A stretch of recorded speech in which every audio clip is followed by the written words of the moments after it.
राजकुमार और ब्राह्मण की बेटी। कहानी का सारांश। एक समय की बात है, एक ब्राह्मण एक अत्यंत सुंदर और गुण बेटी थी उसकी। वो इतना सुंदर थी कि दूर दूर से उसके लिए ब्याह का प्रस्ताव लेकर आते थे।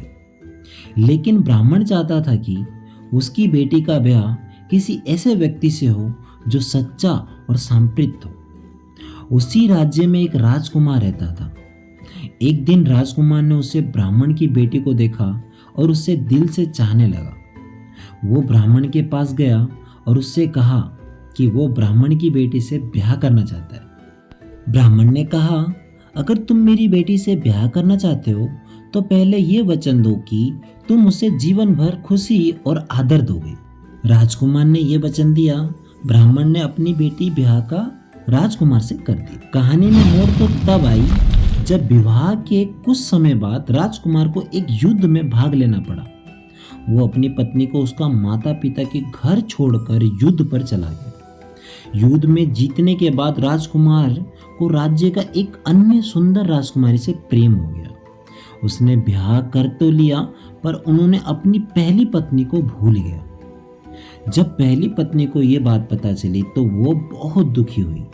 उसने अपने माता पिता के पास जाकर कहा, पिताजी, आपने मेरा ब्याह एक ऐसे व्यक्ति से कर दिया जिसने अपना वचन तोड़ दिया। ब्राह्मण अपनी बेटी को लेकर राजकुमार के पास गया और उसे याद दिलाया कि उसने अपनी पहली पत्नी का जीवन भर खुश रखने का वचन दिया था। बेताल का सवाल। बेताल ने बोला, विक्रम से पूछो, बताओ राजकुमार वचन तोड़ने के बाद क्या हुआ? उसे माफ किया जाना चाहिए या उसे सजा मिलनी चाहिए?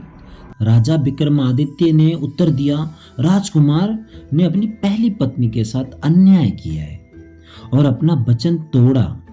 वचन का पवित्र का उल्लंघन किया है। उल्लंघन करने के से उसे सजा मिलनी चाहिए।